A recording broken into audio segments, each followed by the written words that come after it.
Tonight, from the GPO, the very epicenter of the Rising, we bring you stories of love and war, struggle and defiance from this seminal year in our history. Intimate, desperate, passionate stories, all told through first-hand accounts. Hello and welcome to a very special place on a very special night, the General Post Office on Dublin's O'Connell Street, on the eve of the 100th anniversary of the beginning of the Irish Rising. The GPO was, of course, the crucible of the rebellion, so it's very apt we're here. But it's appropriate in another way too, because tonight we hope to tell the story of the Rising in a different way, through the letters of 1916. We're privileged to have the descendant families of those letter writers here in the GPO. We'll hear their very personal takes on their direct links to 1916. We'll entertain you, we might even make you smile as we honour a generation of men and women who lived, some who died, in such momentous times. This is 16 Letters.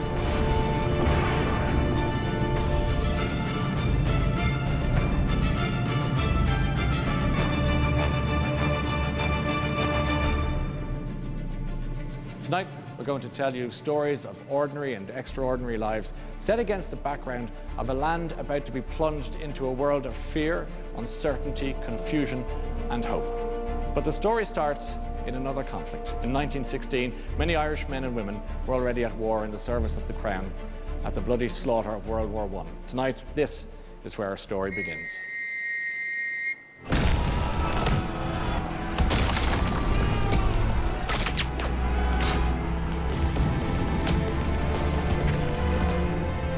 Early 1916. The world is drenched in blood and fear. World War I rages in Europe. Over 200,000 Irishmen fight in the Great War. Many Irish women serve as medics. Mary Martin is a 24-year-old volunteer auxiliary nurse from Dublin.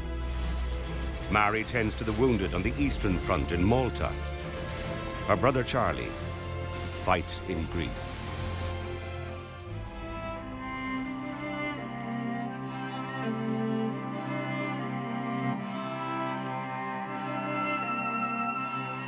My very dearest mother, I cannot tell you how sorry I was to get cable about Charlie.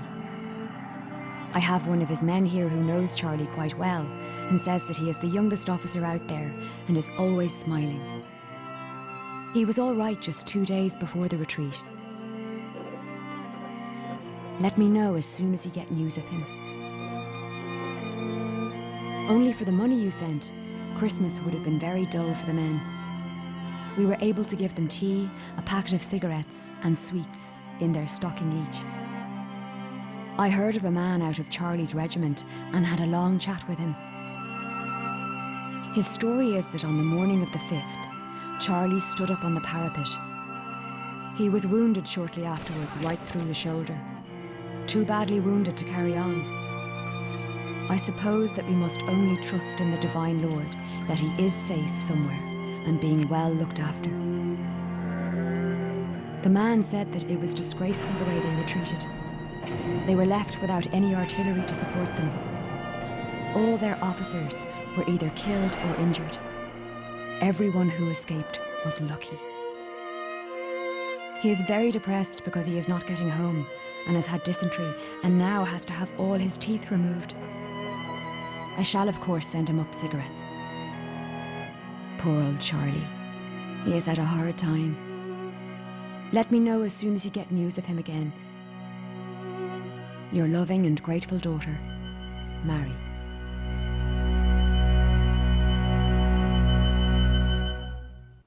And now we're very pleased to have with us Andrea Martin. Welcome, Andrea. You're the grandniece of Mary Martin, isn't that right?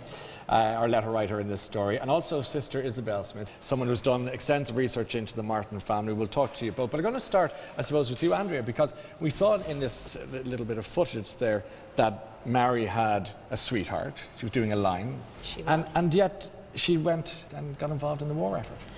Well, Mary came from a very privileged background. She was the second eldest of 12 children of a very well-to-do Catholic family who lived in a big house in Monkstown. She first went to war as a volunteer nurse at the end of 1915. At that stage, her two brothers had joined up. Her sweetheart Gerald was fighting, And I think Mary had a strong sense of her civic duty, that this was what she could do. Yes. And she was also an incredibly caring person. You find that coming through her letters. She was just one of those people that care and love for a fellow human being obviously flowed out of her. She was also quite well travelled, which had been unusual for a young woman of that age in those days. So she wouldn't have been as daunting for her. She wouldn't have found getting in a ship and Yeah. packing the bag. It wouldn't have been daunting for her. Sister Isabel, tell me a bit about Charlie. He was 20 years old, and of course he went to war too. But do you know why from your research? What drove him? Well, I think if you were in Trinity at that time and you were 20, Yeah. your older brother had signed up, the recruitment was very enticing. Yes. And there was excitement. They didn't have a notion about what was facing them. And you've done a lot of research on the Martin family, haven't you? And maybe you tell me a little bit about Mary Martin, who's Mary's mother, and her diary. Doesn't it start on the 1st of January 1916? And Yes. Maybe tell me a little bit about that. Why that date in particular? Well, she had received news that Charlie was missing. Right. And she figured, well, you know, when he comes back, we'll have to bring him up to date on all the news that otherwise she'd have been writing to him and telling him. So it was intended as a kind of a social diary. At another level, I think it was something for her to do to stay in touch with him. She kept it in the form of a letter. And then, as they realised that he was missing and had been wounded, then they realised that he was captured. And so she thought, well, until we can get letters through to him, I'll keep the diary. Keep the diary. And you, Andrea, have a copy of Mary Martin's diary, don't you? And for you as a relative and that direct lineage to read some of the diary just brings the past alive. It's an honour to do so. Yeah. Sunday, 2nd of January, 1916. We had a very quiet day, no visitors. Just as we finished tea, the telephone rang, and I got the sad news that you were not only wounded, but missing. The message that you are now reported wounded and missing says so little and so much. We have started saying the rosary. So at this point in the story, we don't know whether Charlie is dead or alive or prisoner of war. This is the mysterious, if you like, element to the story. And what we're going to do is we're going to park your story here, with respect and your permission, of course, because we will return and find out answers a little later on. So for now, thank you both very much, Sister Isabel and Andrea. Charlie Martin was just one of over 200,000 Irishmen who fought in World War I, and with them went their music. One song which became popular during the war was Thomas More's The Minstrel Boy, sung for us now by Paul Lennon. The minstrel boy to the war is gone, in the ranks of death you'll find him. His father's sword he has girded on, and his wild harp slung behind him. Land of song, said the warrior bard, though all the world betray thee, one sword at least thy rights shall guard, one faithful harp shall praise thee. The minstrel fell, but the foeman's chain could not bring his proud soul under. The harp he loved ne'er spoke again, for he tore its chords asunder, and said, no chains shall sully thee, thou soul of love and bravery. Thy songs were made for the pure and free, they shall never sound in slavery.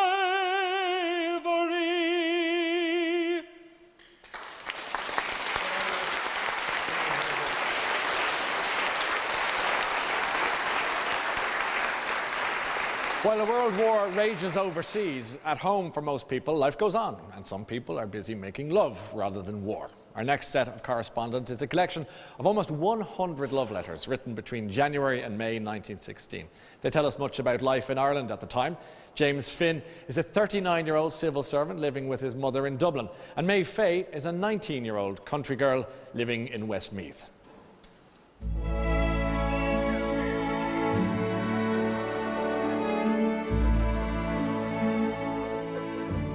My dearest May, I got back safe and sound, although I don't feel quite so cheerful as I did in the country.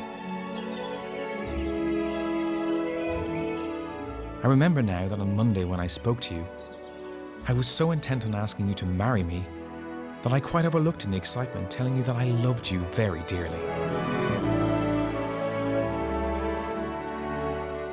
My dearest James, I did feel a wee bit lonely after you leaving, and you may be quite sure I would not have consented to marry you if I did not like you very much. I'm sure we will be very happy together. Fondest love, from May. My dearest love, you are awfully good to write to me so constantly. The weather these days makes you long for holidays and to be able to get away from the treadmill of the office, especially when you know what pleasure and happiness await you if you could only get the liberty. When I come down at Easter, I'd like to bring you something just to show my love.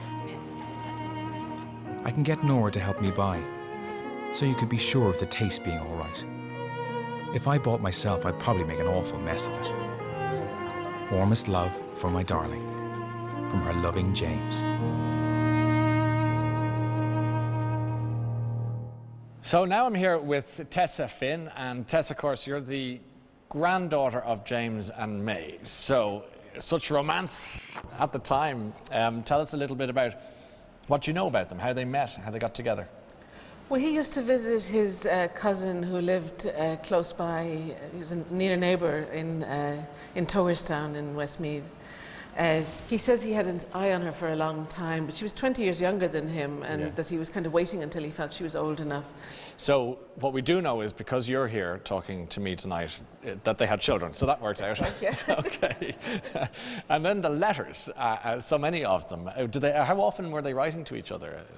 A few times a week. Sometimes there were letters that left on the same day, and so sometimes it's hard to get them into sequence because they actually sort of answering. It's a bit like texting these days. Exactly. They came back on top of each other. Mary, if I could talk to you for a moment, because you're Mary McAuliffe, who's a UCD historian, so you might shed a little light on the social side of things, particularly if we look at, for example, the age gap will be interesting to people. I said 39 and 20-year age gap, 19. Was that pretty common at the time, or? Well, it wouldn't have been uncommon. Obviously, for a man of James's class, he would have had to have made his way in the world before he would be considered eligible to take on a wife, and he said he was waiting for May to be old enough. But they obviously loved each other as well, which is a little bit unusual that love came before the marriage. Because, of course... Such a sad thing to have to say. Yes.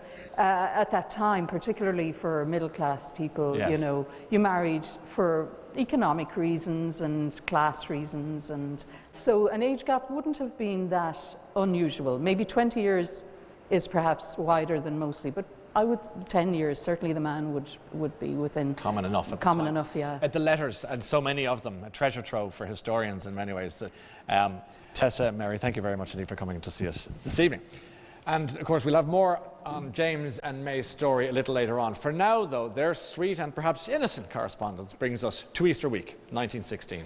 James and May are not alone in being wholly unaware that rebellion is on the horizon. Most people have no idea what's about to unfold. That is all about to change.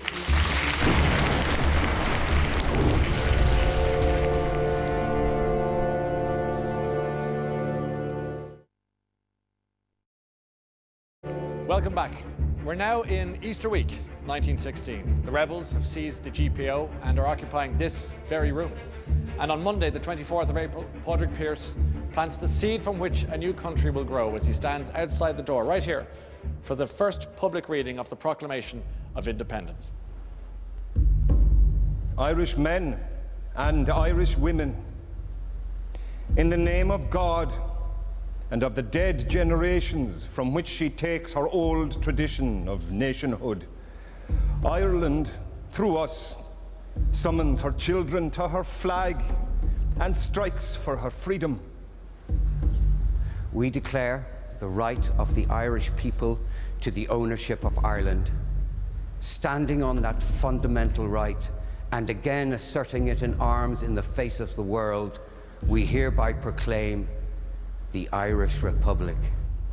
The Republic guarantees religious and civil liberty, equal rights and equal opportunities of all its citizens, cherishing all the children of the nation equally. The Provisional Government, hereby constituted, will administer the civil and military affairs of the Republic in trust for the people. In this supreme hour, the Irish nation must, by its valor and discipline, and by the readiness of its children to sacrifice themselves for the common good, prove itself worthy of the august destiny to which it is called.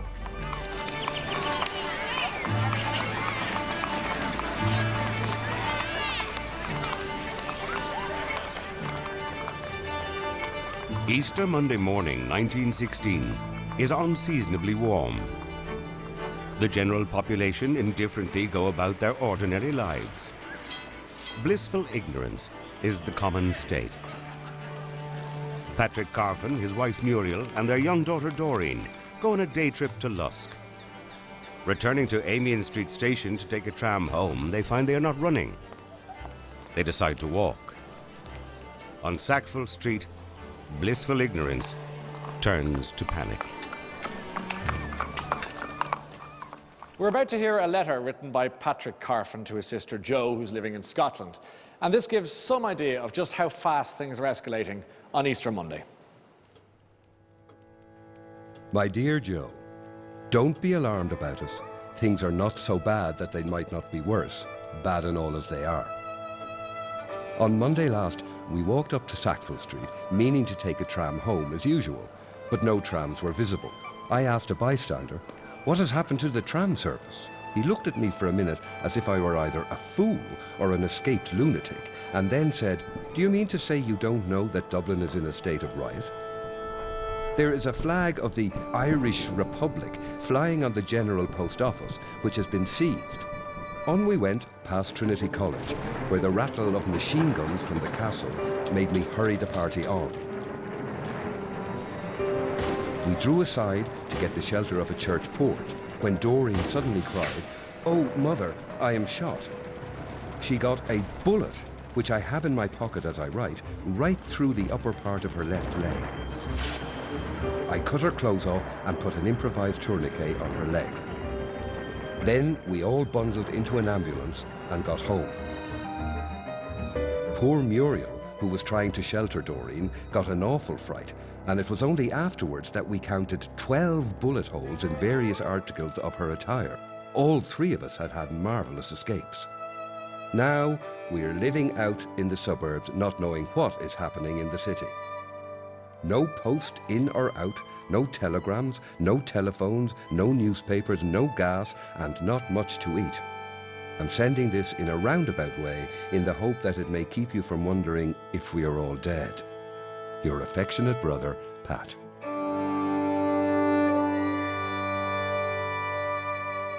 Now I'd like you to welcome my next guests, historian Dáithí Corráin and Blair Halliday, a man who came mere inches from not being here tonight, or indeed existing at all.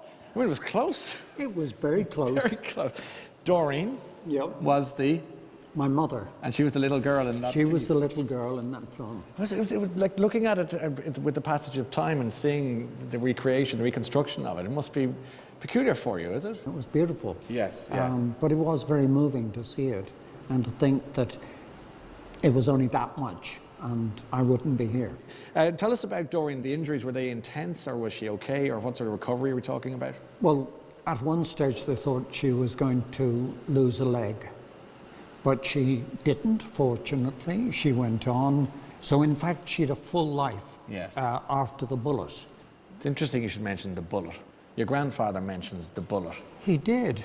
And I don't know where it is, Do you know, unfortunately. Do you know who originally owned the bullet? Was it a British person or an Irish person?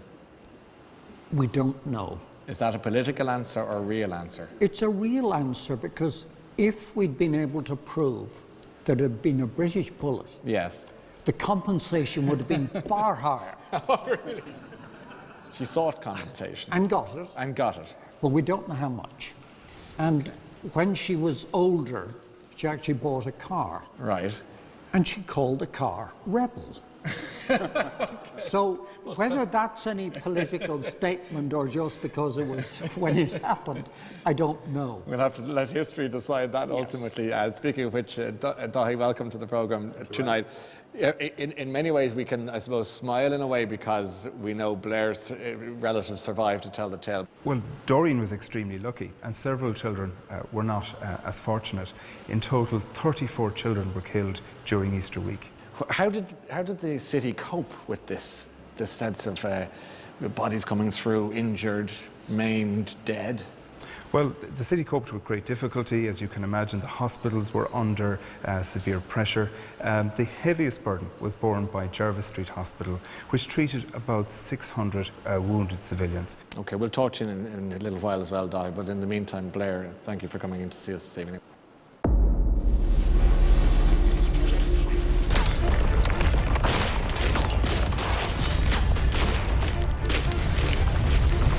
As Easter week unfolds, the noise of war is deafening. By midweek, the British Army has surrounded all the main strongholds: the GPO, Boland's Mills, Mount Street Bridge, and the Royal College of Surgeons. People are trapped in their homes, unable to move about the city. Sarah and Kay Harden are two such people, spinster sisters as they might have been called at the time. They're living on Grattan Street, not far from where Commander Eamon de Valera is occupying Boland's Mill. And this letter from Sarah to her nephew calmly describes their experience during the turmoil of Easter week. My dear Donald, I suppose you are all wondering what has become of us. And only hope you have not all been in a fright about us. The Sinn Féiners had taken possession of all the railways, had seized the GPO. I was able to buy half a pound of butter, but most of the shops were shut and barred to prevent looting. At 12:30 yesterday morning, the real noise commenced near here. The military had guns on Baggot Street Bridge. We hear they got 30 prisoners there. Yesterday morning, a shell from a monitor opposite Custom House knocked Liberty Hall to the ground. On the whole, as you may imagine, our holiday is not all that we would wish. Last night, the firing over our heads and down the street was terrific. We hardly slept at all. We are having great cooking of soda bread, as we've had no bread since Wednesday. Boland's factory is still in SF hands. Sunday, April 30th. Last night the firing must have been very bad. One bullet came into the bathroom and seems to be embedded in the wall. We are afraid to go out yet for fear we might be kept out. We hear there are snipers all over the city. Wednesday, May 3rd. They had been very, very short of food in Rathmines. They were glad to hear we were all right. Our bread man came this morning, but our milkman did not. Aunt Kay got a bit of meat for tomorrow. No posts have come yet. Perhaps today or tomorrow I hope to post this. With love to you. Your loving aunt, Sarah.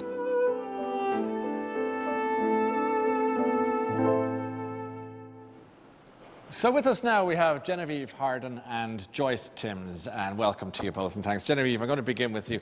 These were your grand-aunts, isn't that right? What do we know about them other than that they were very articulate and they had their opinions? So tell me about them. They were the sisters of my great-grandfather. Yes. And they were working in Smiley's boys' home that was on the same street where they lived, which was just round the corner from Boland's Mills.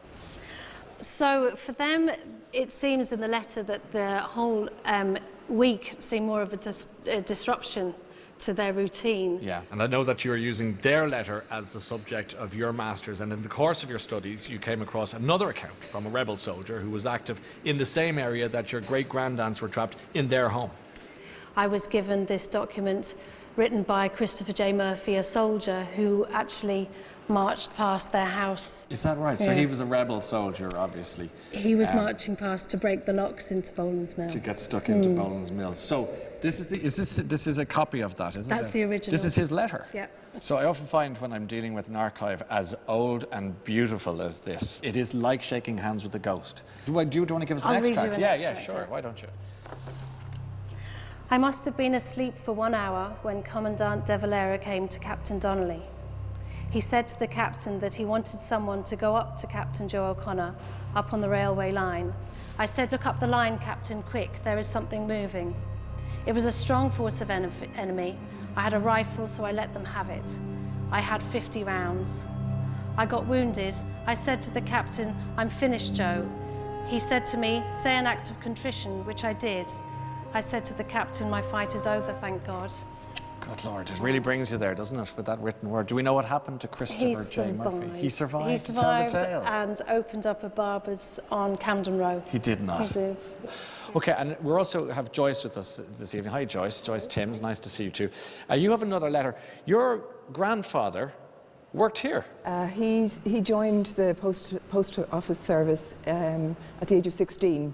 He would have been working here when the war broke out. He volunteered, and the army made use of his skills as a telegrapher and put him in the signals corps just behind the line. So he effectively worked in the post office of the army on the Western Front. On the Western Front in France? Yeah, and then he came back here after the war and worked in the post office till he retired in the 1950s. But I want to talk to you about the letter written by your grandmother, Yes. Nell, here in Dublin. And this was before they were married, is that right? Yes, they were fiancés at the time. So we have the letter sent, to Sapper A.G. Woodman and L Signal Company, Army Post Office, from Yes. one to another. Yeah. British Expeditionary Force, France. France. And it lands God knows where. Yeah. Let's have a little extract from this extraordinary letter, if you Of wouldn't course, mind, no please, problem. Joyce. My darling Bert, well, my dear, once again I can sit down and write you a letter. Thank God we are all still alive and well, although I need hardly tell you we've been through an awful time. Oh no, Bert, I never want to hear guns again. We've had quite sufficient since Easter Monday. About 1 o'clock in the morning we were wakened by the most awful banging, and this went off and on for the week. Well, Bert dear, when we all get together again, you boys won't be the only ones that can tell tales about the war. Well, what a great story. Thank you both for coming in to share your stories. Genevieve and Joyce, thank you so much.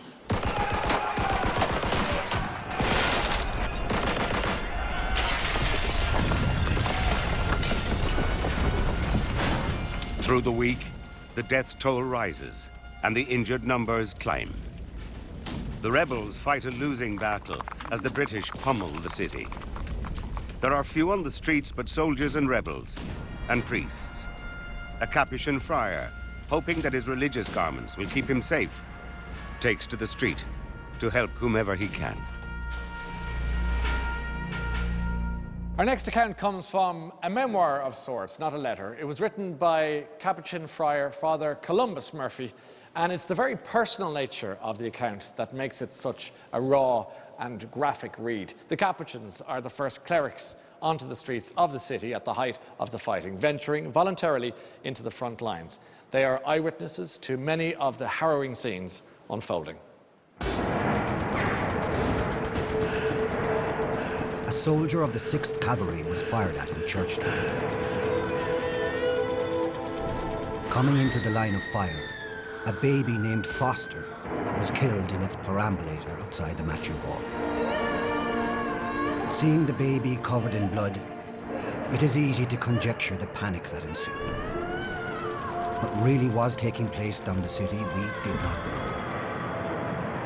know. Around me was the hideous din of rifle and machine gun fire. A soldier said a man had been shot. Safe or not, duty called, I had to go. I got to the man, but he was quite dead, and did what was necessary for him. There were 11 innocent civilians shot dead in that small area within 36 hours.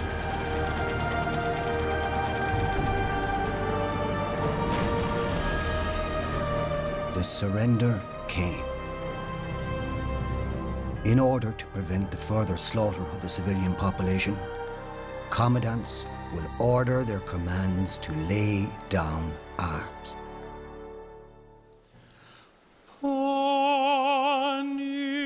angelicus, fit panis hominum, dat panis angelicus figuris terminum, horas mirabilis,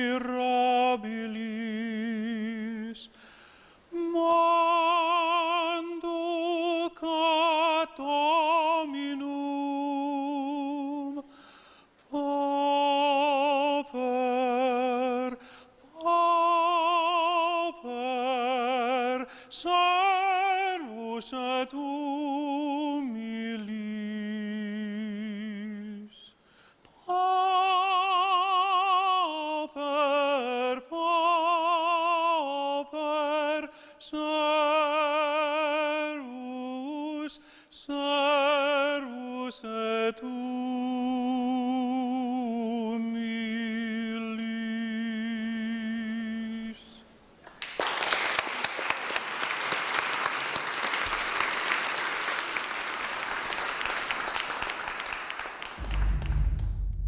Fighting intensifies through the week.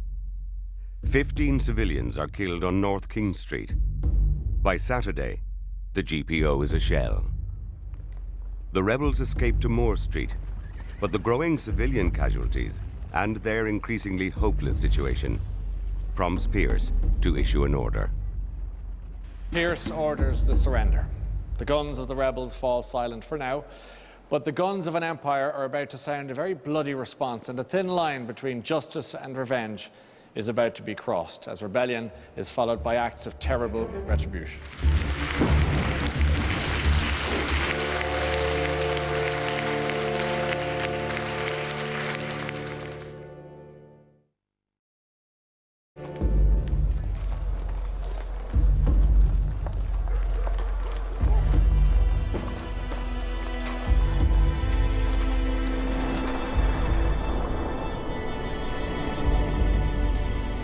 The rising is over, but there are dark days ahead. In the immediate aftermath, there is widespread anger and confusion at the rebels' actions. The center of the city is destroyed. Over 260 civilians are dead. The rebels are not heroes. Not yet.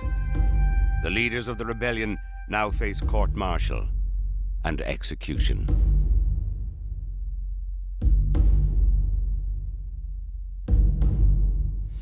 In Kilmainham Prison, one of those leaders, Michael Mallon, a silk weaver by trade, is facing execution.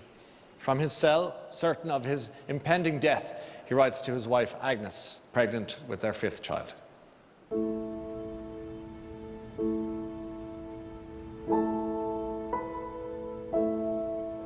My darling wife, this is the end to all things earthly.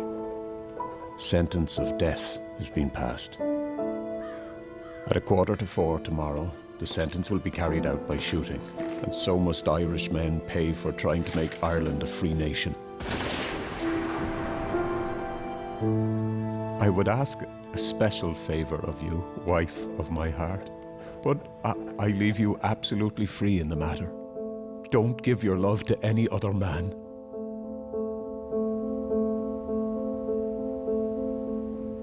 My life is numbered by hours now, my darling. I am drawing nearer and nearer to God.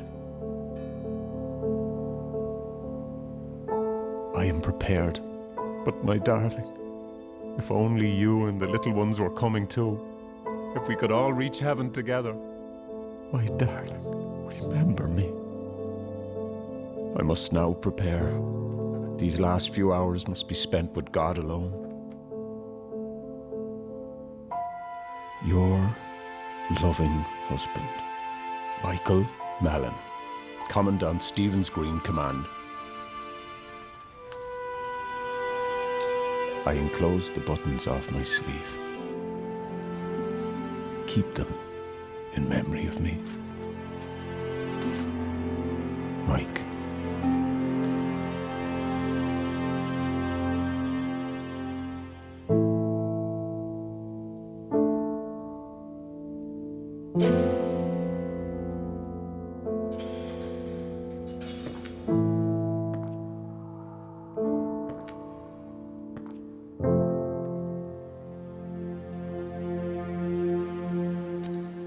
We have with us now Una O'Callaghan and Brian Hughes, who's the author of Michael Mallon, 16 Lives. And Una, you're the granddaughter That's correct. of Michael Mallon. Yes.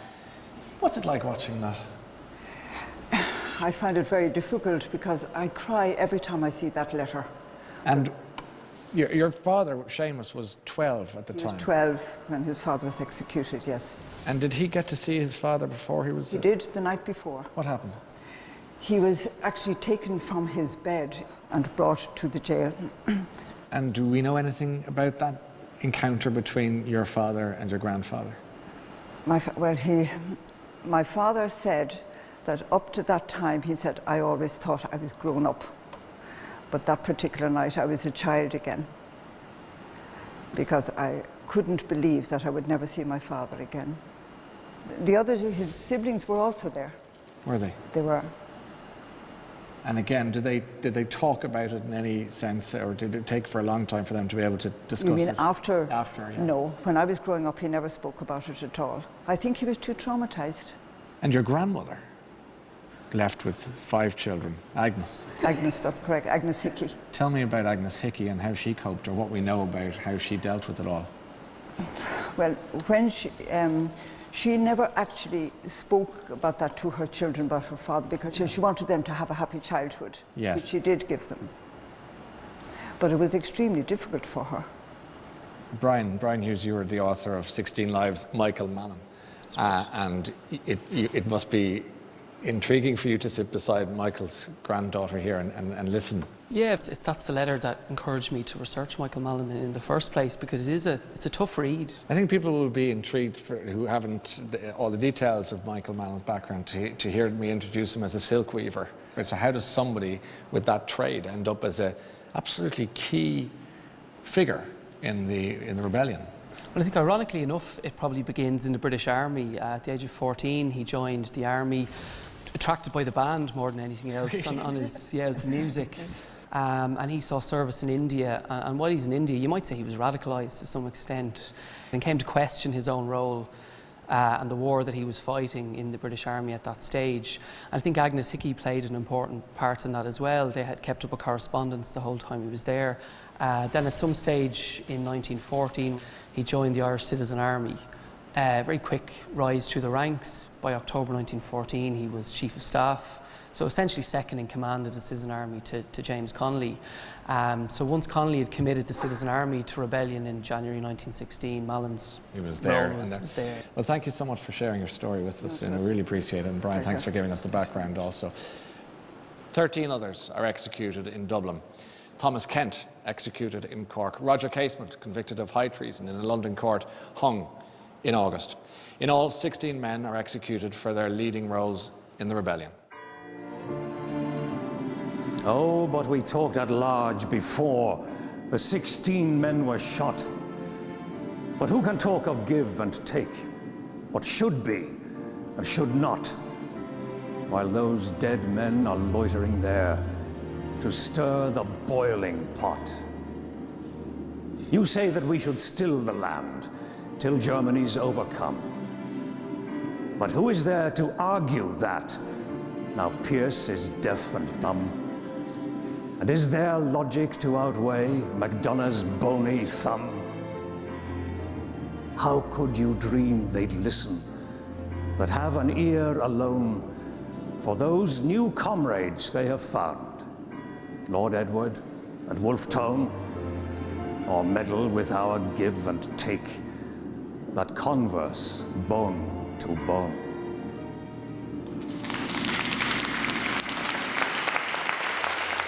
The executions sanctioned by General John Maxwell are intended to strike fear into the population and deter people from supporting the rebels.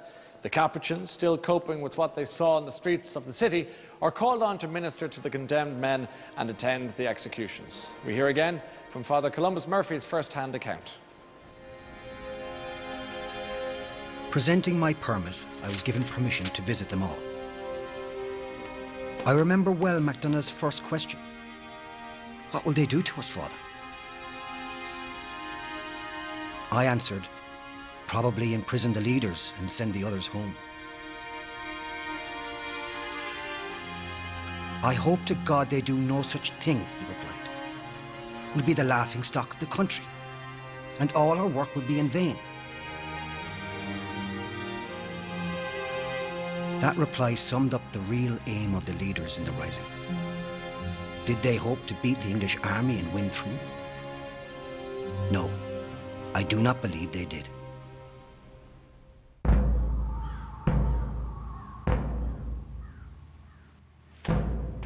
The procession goes along one yard into the next. The prisoner is led, and there turned faces the firing squad. The two soldiers quickly withdraw. Another awaits to pin a piece of white paper over his heart.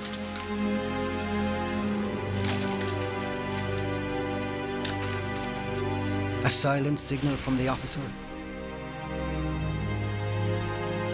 A deafening volley. He falls in a heap on the ground. Dead. It is horrible, ghastly, disgusting, sickening. By their works you shall know them. It is the standard to judge those brave and dauntless men who laid their lives, who suffered and endured the 1916 Rising. We welcome now to Father Brian Shortall and DCU historian Mel Farrell. Nice to see you both, and thanks for coming in. Father Brian Shortall, a Capuchin yourself? Yes. So the role of the Capuchins in the Rising is not something a lot of people might be that aware of. Can you fill us in? There were 5 Capuchins actually: Columbus, Murphy, Aloysius Travers, there was Sebastian O'Brien, there was Augustine Hayden, and there was Albert Bibby. They were the 5 Capuchins who were in among the other friars in Church Street that kind of got particularly involved. Aloysius speaks about John Francis Foster, little baby Foster's murder. He was shot through the head just outside the Father Matthew Hall. So they saw this awful destruction, and they did what they could do as priests and as you know, humanitarians. They rolled up their sleeves and they tried to give as much spiritual and pastoral support as they could. So Mel Farrell, as a historian, you can shed a little light on the subject of the public, because you hear this feeling that very often we hear that people were shocked, confused by it all, and that a lot of the public were pretty unsympathetic ultimately. What do we know about that? Absolutely, Ryan. I think initially there was very little public sympathy with the rebellion. Yeah. And in fact, people believed that it had brought unnecessary destruction and killing to the city. And actually, the Dublin Evening Mail, in one of its first editorials after the rebellion, said that our great thoroughfare on Sackville Street has been destroyed, and it was one of the proudest thoroughfares in Europe. Obviously, the Irish Independent as well was critical of the rebellion, described it as a criminal act and called for harsh punishment of the rebels. Well, they got their wish there, didn't they? They sure did. Yeah. But of course all of that changed very quickly. Yeah. And it changed actually in the first week after the rebellion took place. And it wasn't just the executions. You have to remember as well all of the arrests. Over 3,000 people were arrested, more than had been involved in the rebellion itself. Yeah. Then obviously you had this secretive court-martials in which over 90 individuals were condemned to death. Then you had 15 individuals executed over a 9-day period. People often say it was the executions and that's what changed the public attitude, but you're suggesting that all those court-martials, all that secrecy, all that almost illegal carry-on, if you like, by the British establishment forces, whatever you want to call it, started to turn people around. They were just thinking, that's not right, that's not fair. Okay, we'll talk more about all of these things in a moment. For now, Brian, thank you for coming in. Mel, you're going to stick with us for a minute or two because we now have to move on, as we are now at this point whereby the leaders of the rising have been executed, and for the rebel survivors, the fight for independence goes on. But many ordinary people, understandably, just want to get on with their lives, to live, to laugh, and even to love. And when we last met our lovers, James Finn and May Fay, we learned that they were to be married. Their many letters took us to Easter week, and now we pick up the correspondence again in the immediate aftermath of the rising. My darling May, everyone is all right here, thank God. I hope that the trouble through which we have all passed will eventually bring good to our poor country. My dearest James, I saw where all civil servants were to render an account of their Easter holidays. Will you not be asked to render an account of all the time you spent talking to me? You need not be afraid to mention our names anyway. We are not very rebellious characters. I have great hopes Casement will turn Catholic. I say a special prayer for his conversion always. Better start saying your prayers for both of us, and don't be wasting your breath on Sir Roger Casement's conversion. The rumour has been around Dublin for the last fortnight that we're going to have another rebellion on Whit Monday. It is to break out just after our marriage. Please drop me a line by return, as I must get ring this week.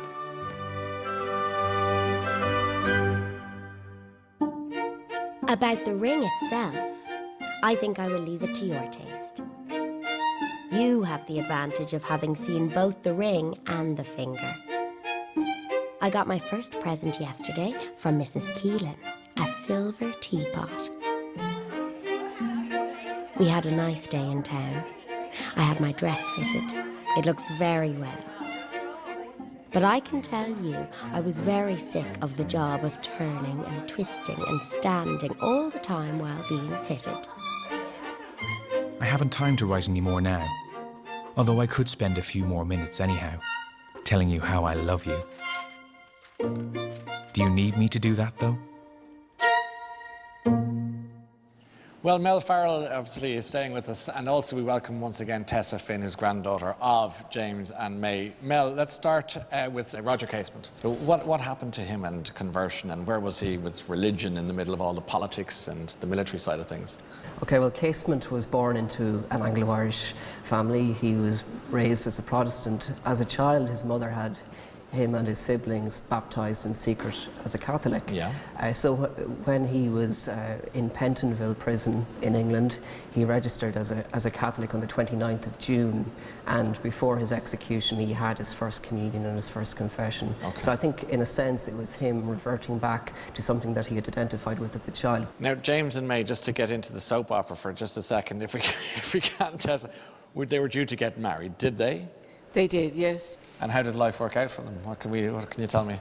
They seem to have been very happy in their marriage. They had 4 children in all, but it seems like James fell ill with the Spanish flu, and as a consequence of that, he died in 22. So when my grandmother was just not quite 6 months pregnant with her 4th child, so they had very little off their marriage. They were only married not quite 6 years in all.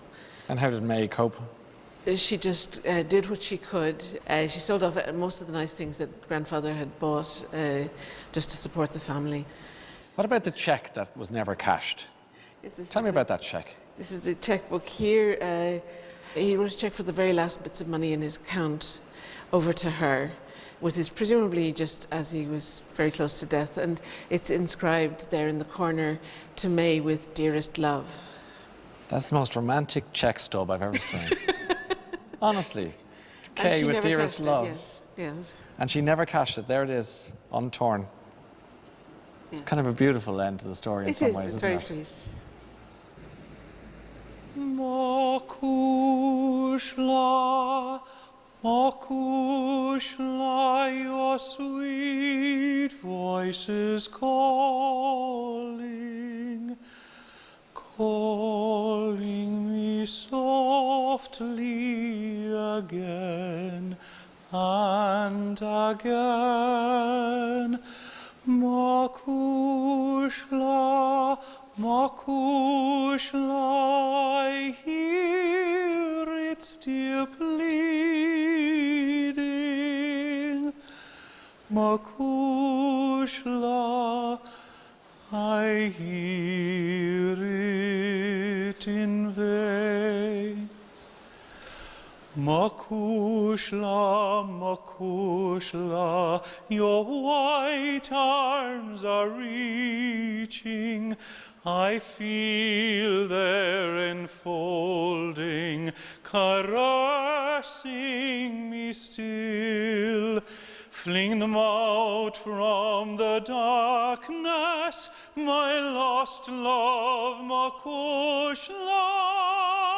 Let them find me and bind me again, if they will. Mokushla,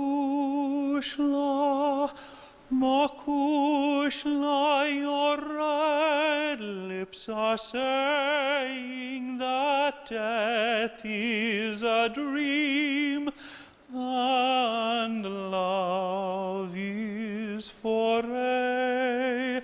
Then awaken, Mokushla, awake from your dreaming.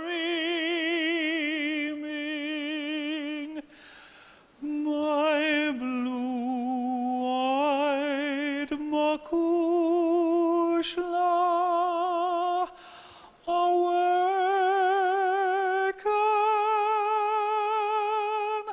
to stay.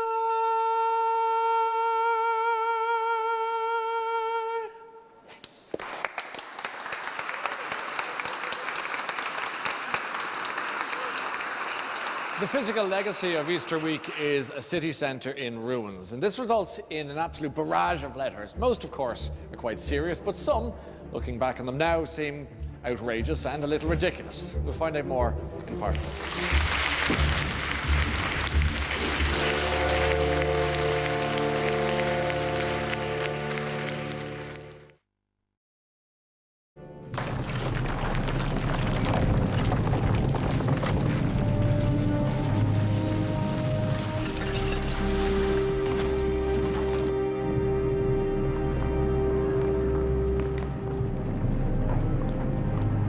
Some 485 people die in Easter week 1916, a terrible human statistic.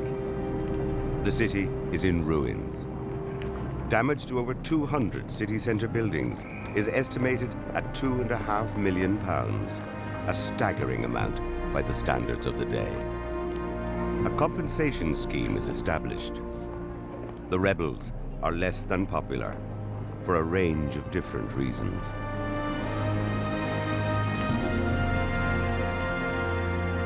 Well, it's striking to think that in the immediate aftermath, the most important events in our history are seen by many people as an inconvenience, that these rebels are no heroes, but simply troublemakers upsetting the whole city. And while there is no light side to the events of 1916, in context, and with the benefit of 100 years of hindsight, perhaps we can smile at some of the letters that are written seeking compensation. 9 Everton Terrace off the North Circular Road, 16th of May 1916. To the Government Compensation Claim Office. I beg to apply for compensation of 10 shillings for goods lent to the military for barricade during the revolt in Dublin.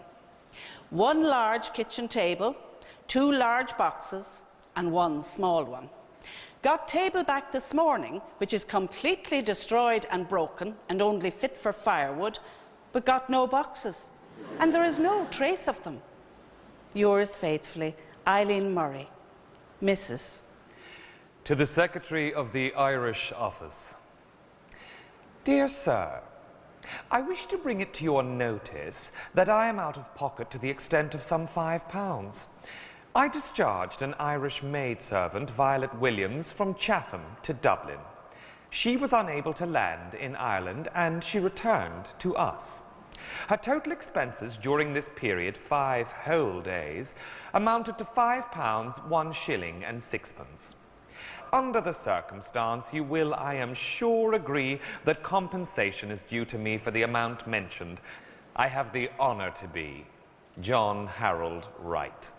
Dear Sir, I beg to inform you, I left a watch to be repaired at Pillar House, Dublin, and when called for, I was told it had been looted and to apply to you, hoping to receive information soon as possible, and oblige, M. Farrelly. Dear Sir, my sister, Miss Stone, left her bicycle at Mrs. Keating's shop in Lower Abbey Street for repairs before Easter, and it was destroyed during the insurrection. She wishes to claim £3 compensation. Yours faithfully, Edward D. Stone, Rector of Coolock. There you go. Dahi O'Caron is historian of DCU, joins us once more. The Compensation Committee, it was a serious business, obviously. It certainly was, Ryan. And as soon as the shock at the insurrection subsided, attention swung almost immediately to the pressing issue of restitution. Right. So for us, 100 years later, we're thinking about the executions. But for contemporaries, they want to know who's going to foot the bill. Yeah. And the bill was footed by the Imperial Treasury. Now, the largest claims of all were the 210 cases where buildings had to be reconstructed. Okay. And the biggest one was for Cleary's, and the compensation award there was £77,000. Big money, obviously, Big translated. Money. Speaking of which, then, the British government would have had to fork out in the region of what for damages, all told? In total, for compensation to property lost or destroyed, the British government paid out 1.84 million sterling. Now, in the context of the First World War, this is a staggering amount of money. It's about 169 million sterling in today's terms, or 220 million euros. Okay, so that's the numbers bit sorted out. Dahi, thanks for your time this evening.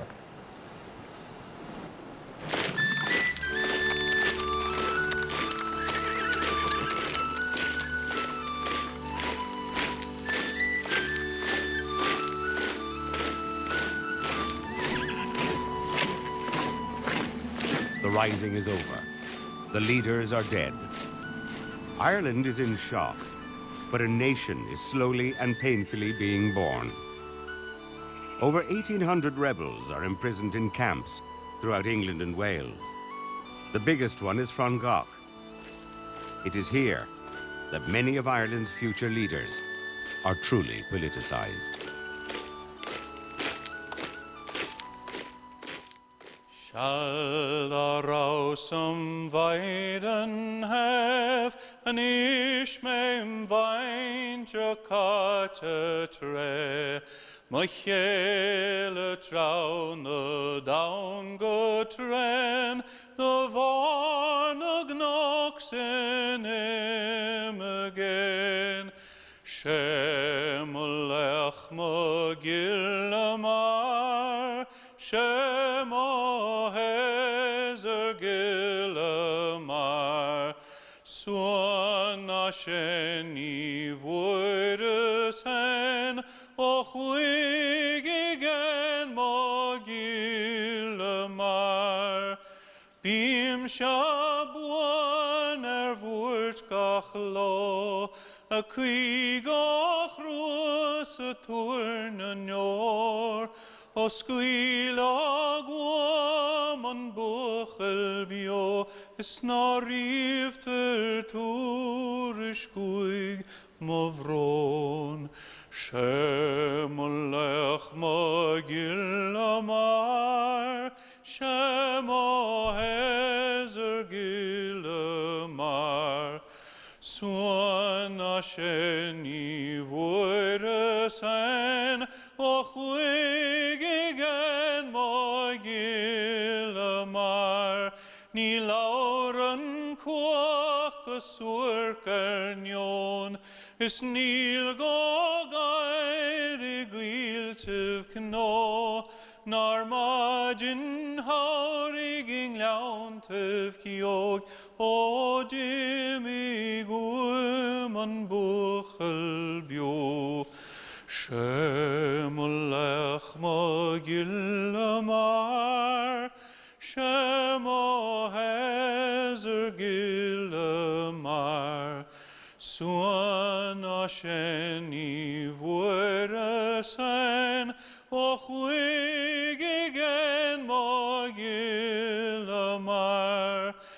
Gilamar San Shalfui Work, Is a galer fui glochi gurk, Suan Asheni Vuerasan, Ochwigigan Magilamar.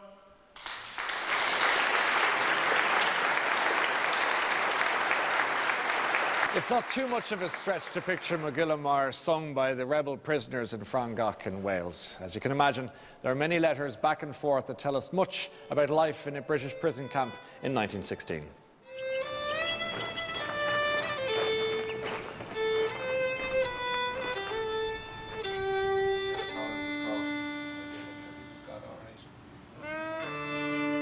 We are not having a bad time here.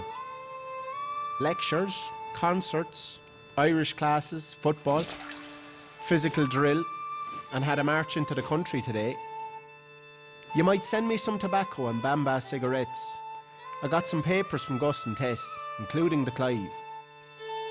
I got card with P.H. Pierce, but did not get Tom Clark. Send some more. Glad to know all well in Enniscorthy. When writing, will you give me a few tips on washing woolens? With best love to all, Eamon.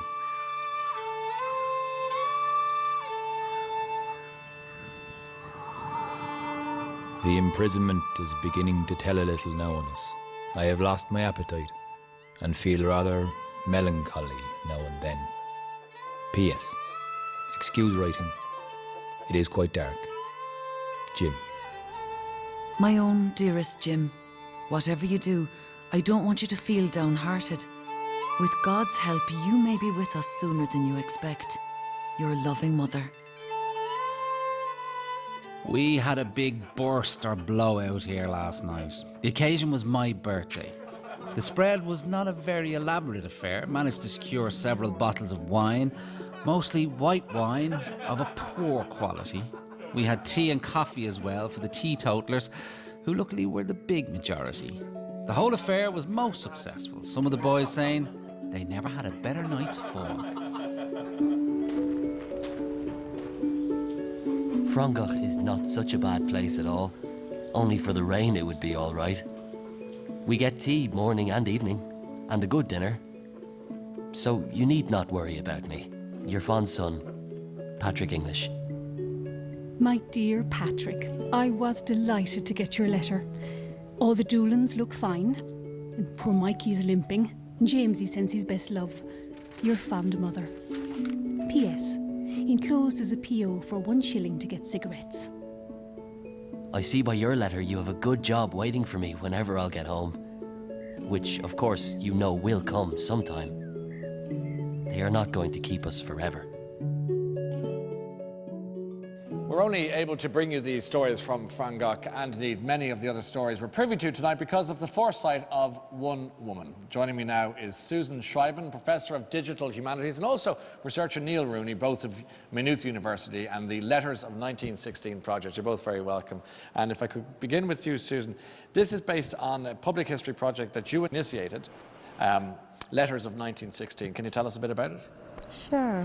We started it in September 2013 to try to collect as many letters as we could for a 1-year period, 6 months before and 6 months after the Easter Rising, as long as the letter has something to do with Ireland. Yes. So no matter what it's about, as we've seen this evening, it goes into the collection. Now, this is a digital collection, so we don't own anything, nothing physical, and they're all available online. Letters are very personal. They give us a very intimate portrait of a time. In a way, this is history with a small h. Yes. It's, as we've seen again this evening, people writing individually. We don't do letters to editors, so it's very personal correspondence. One-to-one. One-to-one. Yeah. And Neil, how does all of this work? There's over 2,500 letters in our collection. They come from over 40 private collections and over 20 different institutions. So we usually call out, or we have sort of collection days where people will bring a letter and we'll digitize it using scanners, using photographs. Yeah. But we also ask people to send them in to us. So it's an Aladdin's cave, really, isn't it? Of stories and experiences and emotions and facts. Yes, we're very lucky that so many people did preserve letters. Many of them are institutions, many of them are in private hands. Yes. I think we're also very aware that within another decade, another 100 years, many of these letters won't exist. It's a wonderful project, and thank you for giving us such a good idea and for bringing history alive tonight. Nice to see you both, Susan and Neil. Thank you both. Thank you.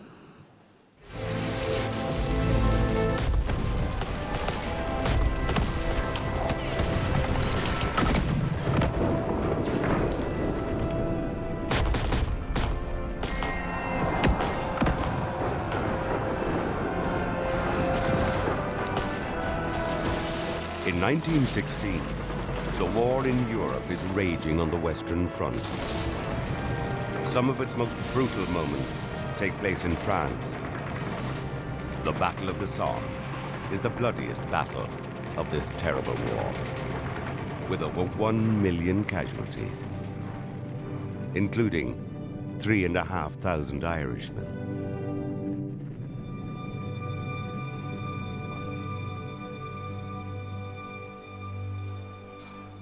Earlier in the programme, we learned that auxiliary nurse Mary Martin is serving in Malta. For Mary, the rising in her homeland is a world away.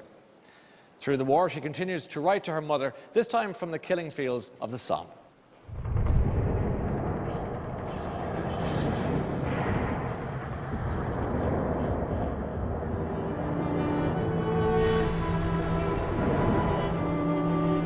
It looks as if the hospital will be full up, as I hear convoy after convoy arriving.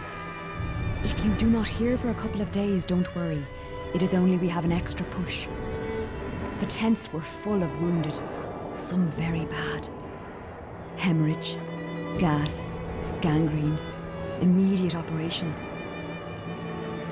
One poor man, too far gone for amputation.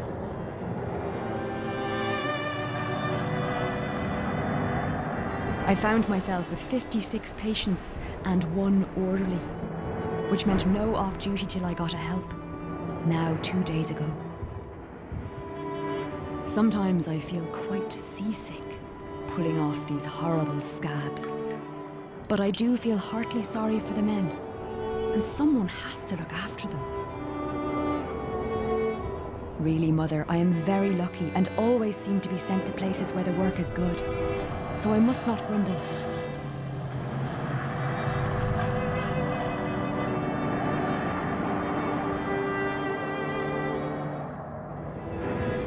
I am writing this with your photo before me.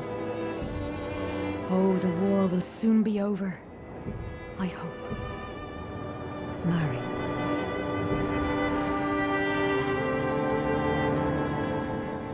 Oh, the war will soon be over, I hope. And of course, that wasn't to be. So to tell us what became of Mary after 1916, we're joined once more by Mary's grandniece, Andrea Martin, and sister Isabel Smith. It's good to see you again. Andrea, as we heard, Mary was in Malta, and then we were in France. So maybe you could tell us how she ended up there. She came home. She was actually in transit and in London trying to get home during 1916. She had a short break. And then she went back again. This time she was sent to a place called Hardelot, just south of Boulogne in France. And it's interesting reading the letters because they're not getting information about the push that is the Battle of the Somme, but she is noticing these hordes of wounded soldiers coming in and they're totally overwhelmed. We talked about, on a lighter note, the sweetheart that the man she seemed to love, obviously, and did they ever marry? They didn't marry. Why not? It's very interesting. She, when she came back, it seems about maybe the end of 1916, we were talking about this earlier, she had, she said that the Lord revealed to her that she was called to be a religious, and that were she to marry and have 12 children like her mother, she would have the care of 12 souls. And were she to become a religious, she would have the care of millions of souls. What you've said, Andre, has, I suppose, allowed people to realise what Sister Isabel is doing here in many regards, because you, of course, have a special interest in the Martin letters as a member of the Medical Missionaries of Mary. Yes. And this was founded by Mary Martin. Well, the war changed her profoundly, as it must have changed everybody who was involved. Sure. And she saw that the role, the power of nursing and medicine, they worked very closely, the doctors and nurses there. She saw that suffering could be helped, suffering could be alleviated. This suffering, I think, helped her to see that she would never go back to the happy social life that was life before the war. What about Charlie?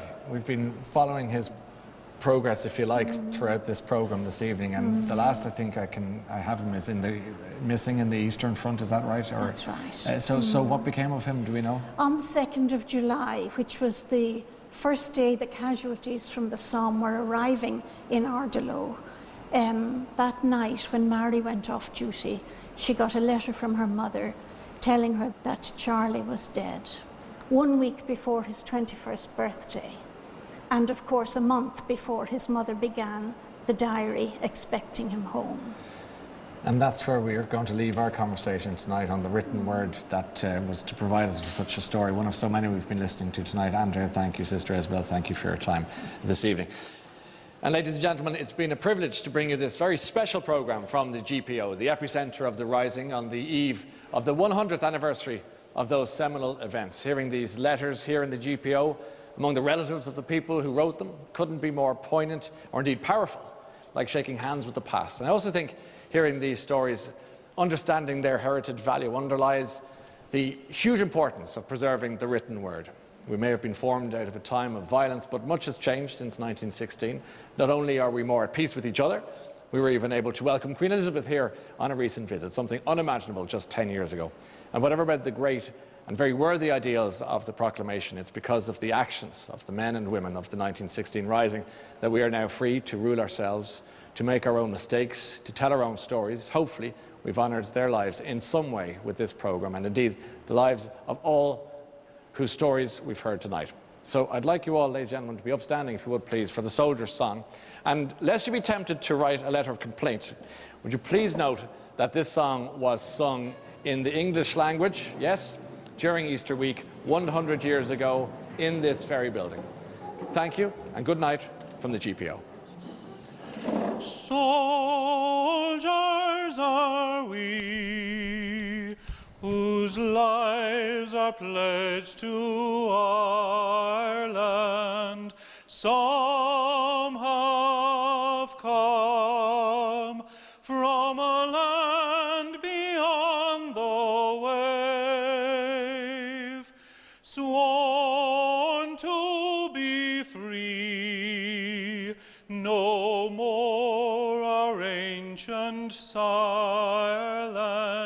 Iogfer fentiron of wintrol, anach de heims of Annenbel, legian gelchan boschnusel, legan ish grech, fill over